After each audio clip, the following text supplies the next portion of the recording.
Morning students. आज की हमारी क्लास में हमारा टॉपिक फोर्थ चल रहा है।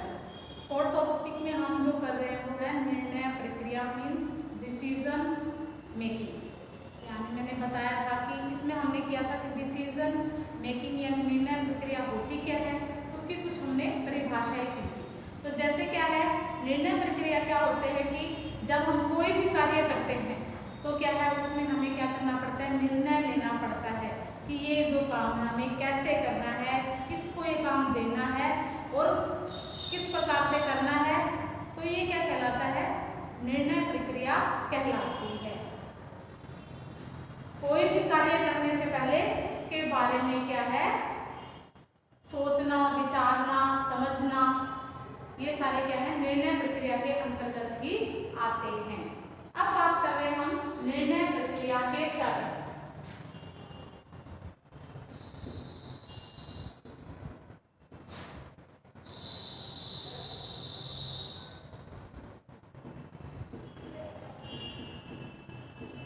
प्रक्रिया के चरण यानी जो निर्णय प्रक्रिया होती है वो किन किन चरणों से होकर गुजरती है। इसमें हम सबसे पहले बात करते हैं कि निर्णय जब करते हैं तो उसमें क्या है, सबसे पहले हम निर्णय की जाने वाली समस्या को परिभाषित करना। इसके अंदर सबसे पहले बात आती है निर्णय की जाने वाली समस्या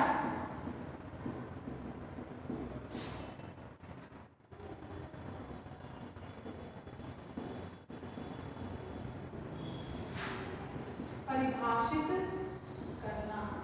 यानी जिस कार्य के बारे में हमें निर्णय लेना है वो क्या है, उसके बारे में सबसे पहले हमें जानना चाहिए।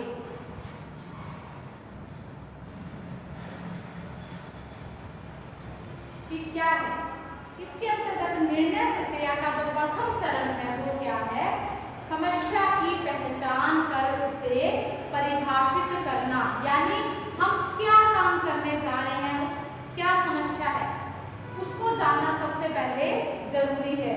यह सुझाव क्या है, सबसे प्रथम दृष्टि से क्या है, बेतुका या बकवास सा प्रतीत होता है कि ये क्या है, परंतु यह सही है कि जब तक हमें समस्या का पता नहीं चलेगा तो हम उसका निराकरण कैसे करेंगे। जैसे कि आप कोई दुखी है और वो जब तक आपको बताएगा नहीं वो किस बात से दुखी है, तो आप क्या उसकी समस्या का हल कर सकते हो?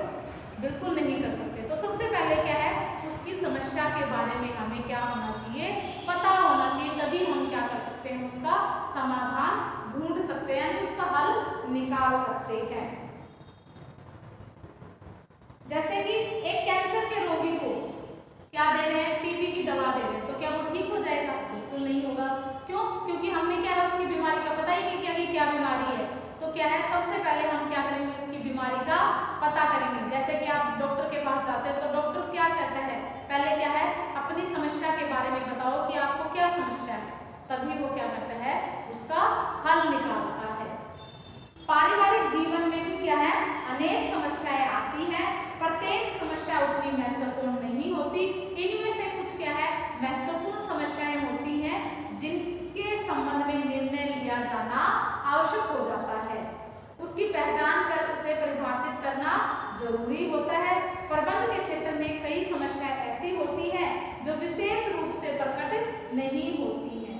ऐसी परिस्थिति में अपर्याप्त सूचना के आधार पर ही निर्णय करने पड़ते हैं। अतः निर्णयकर्ता या प्रबंधक यानी जो भी कोई समस्या का समाधान करता है उसे या तो प्रबंधक कहते हैं या निर्णयकर्ता कहते हैं, या गृहिणी को ज्ञान होना चाहिए, ठीक है, कि कौन सी सूचना पर्याप्त है, कौन सी अपर्याप्त है।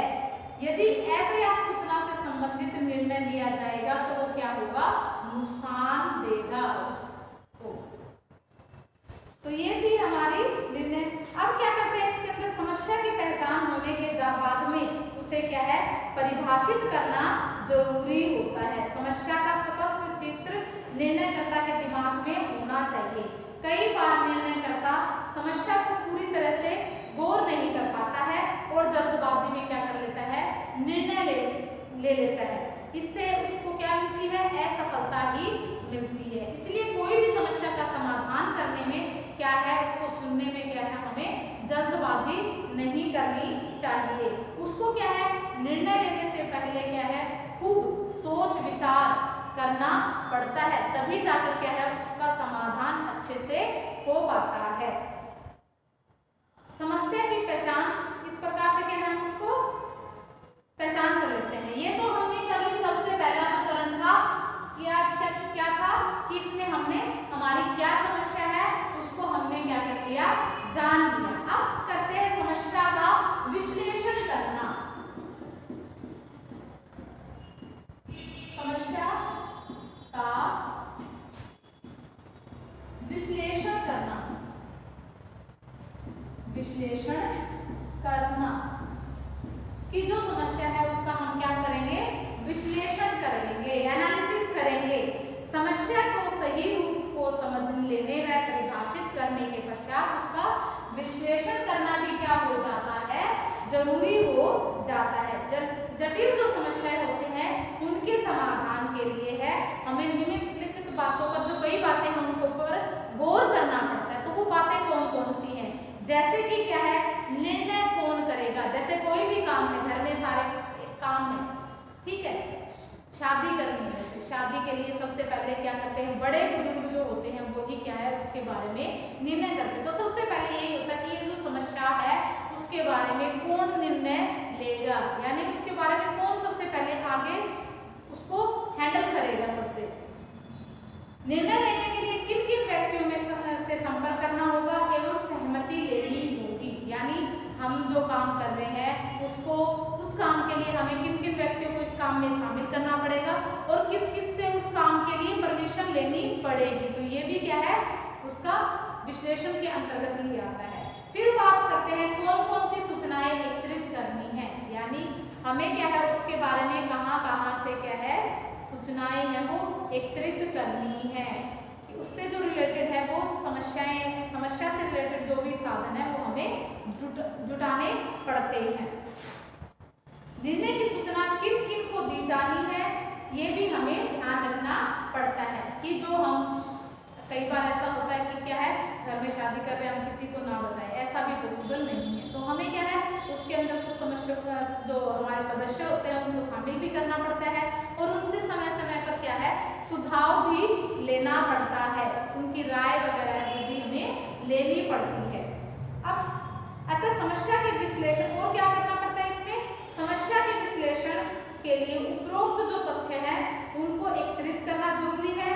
इससे समय, शक्ति एवं श्रम की जो है मेहनत, धन की बचत होती है। सही समय पर उचित निर्णय लेने से सफलता की आशा भी क्या है, बढ़ जाती है।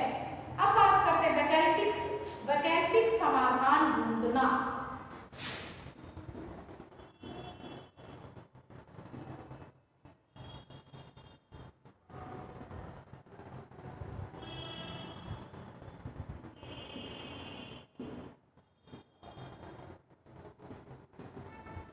वैकल्पिक समाधान ढूंढना।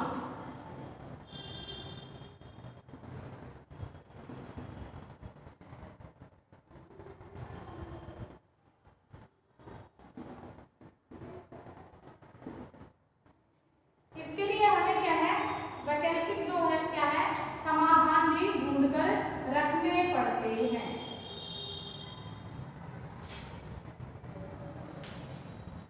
समस्या को परिभाषित कर लिया हमने, उसके लिए क्या है विश्लेषण भी कर लिया। अब क्या करना है, समाधान को ढूंढना आवश्यक है। प्रत्येक समस्या के अनेक विकल्प हो सकते हैं, कई विकल्प होते हैं, ठीक है। मान लो हमें क्या है गाड़ी से कहीं जाना है तो हम उसके लिए 5 बजे भी ट्रेन है, 6 बजे भी ट्रेन है, 7 बजे भी ट्रेन है, तो हम उसमें से क्या करते हैं, एक का चुनाव करते हैं। तो इसी प्रकार से क्या है हमें उसके लिए जो उचित जो विकल्प है उसका हमें चुनना पड़ता है, उसको हमें सोचना पड़ता है कि कौन सा सही है।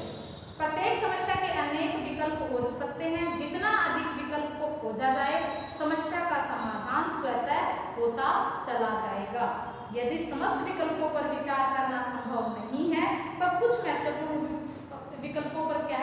चुनाव करना पड़ता है। जैसे बहुत सारे ऑप्शन है हमारे पास, तो उन ऑप्शंस में से क्या है, 2-3 हम उसमें से चूज कर लेते हैं, फिर उनके बारे में हम सोचते हैं कि इनमें से कौन सा बेस्ट रहेगा हमारे लिए, तो हम उनका क्या करते हैं, चुनाव करते हैं। इसके लिए परिवार के सदस्यों को भी सम्मिलित करना चाहिए तथा विचार विमर्श किया जाना चाहिए। यह जरूरी नहीं है कि आज जिस समस्या का हल किया जाना है कल भी वही समस्या रहेगी और समाधान भी यही होगा।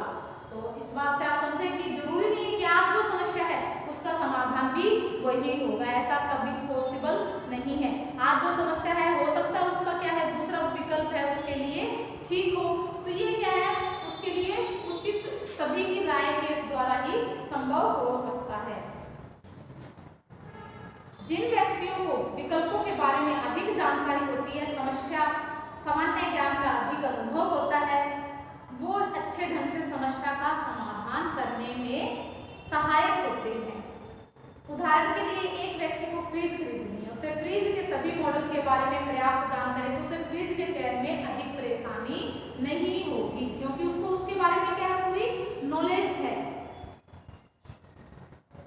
जबकि एक व्यक्ति को जिसे फ्रिज के बारे में कुछ नहीं पता, फ्रिज खरीदनी है, तो उसे क्या होगी, परेशानी होगी, क्योंकि उसके सामने अनेक रूपों के अनेक मॉडल होते हैं और वो सारे क्या है, एक जैसे ही क्या है, दिखाई देते हैं। तो क्या है, वह कंफ्यूज हो जाएगा कि आखिर कौन सा फ्रिज उसके लिए उत्तम है। तो क्या है, वैकल्पिक समाधान को ढूंढने में कल्पना शक्ति, तर्क शक्ति, पूर्वानुमान, अनुभव, अन्य व्यक्तियों के विचार विमर्श आदि क्या है, काम में आते हैं। जैसे कि क्या है, एक उदाहरण और बता देती हूँ। गृहिणी को एक साड़ी खरीदनी है, तो क्या है, उसके सामने दुकानदार अनेक रंग डिजाइन दिखा देता है, परंतु क्या है, सबकी अलग अलग विशेषताएं बताता है। एक से बढ़कर एक साड़ी दिखाने के बाद उपरांत क्या है, गृहिणी अब क्या सोचती है कि मैं क्या है, वो एकदम से भ्रम में पड़ जाती है कि मुझे कौन सी लेनी है।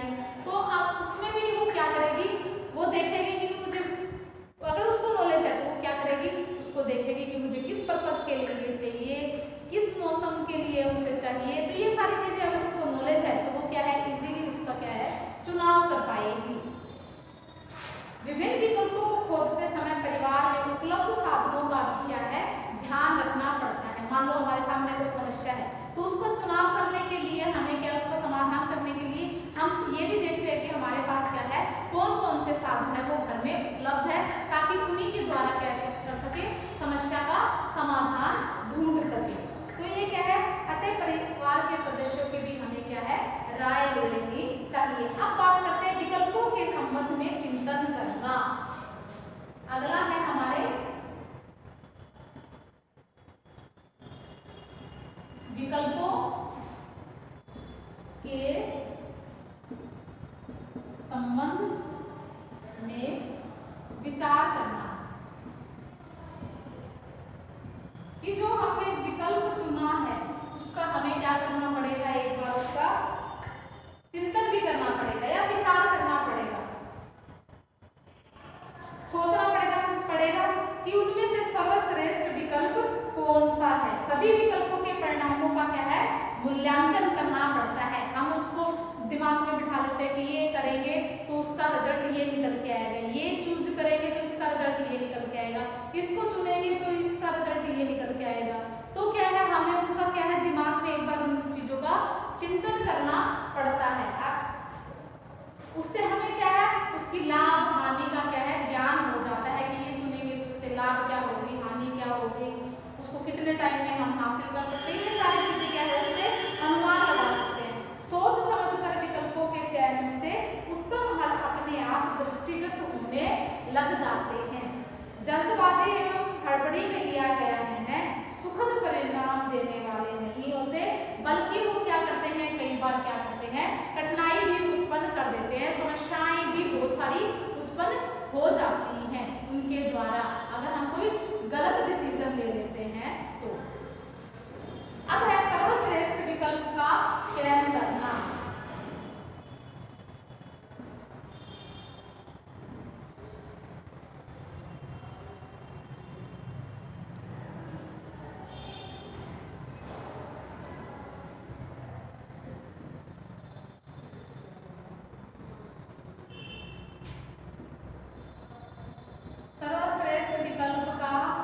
करना। अब हमने चिंतन कर लिया, तीन विचार, तीन हमने विकल्प चुने थे, उन तीनों का हमने क्या कर लिया, वो कर लिया, विचार कर लिया। अब उसके बाद में हम क्या करेंगे, उसका चयन करेंगे और उनकी क्या करेंगे, आपस में तुलना भी करेंगे। जैसे कि क्या करेंगे, जोखिम या खतरा, उसमें भी हम क्या देखेंगे, सबसे पहले इसके अंदर जैसे करेंगे जोखिम या खतरा।